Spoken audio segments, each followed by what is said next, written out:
Hi everyone, I'm Sarah, and I'm Ian, and we are from Creation Drama Studio. and we're going to be showing you how to play some fun drama games at home.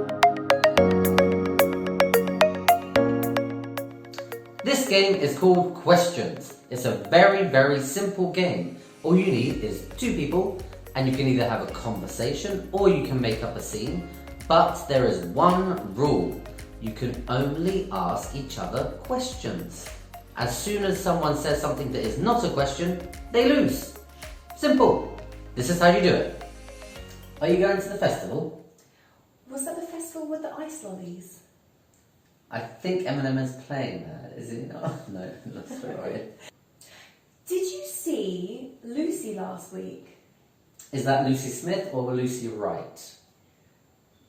Is it the Lucy with the blonde hair? You're the one who saw her, weren't you? Well, Are you excited about going on holiday? Have you been to Barbados before? Where is Barbados? Do you have sun cream?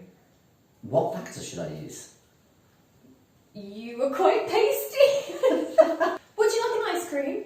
Do you have strawberry? Are you allergic to strawberry? I like my ice cream in a cone. Do you have one? Would you prefer a cup? I would like a cone. It's hard. Are you ready for the exam? Do we have an exam today? It's the maths exam, isn't it? Have you been studying for a maths exam? Yes.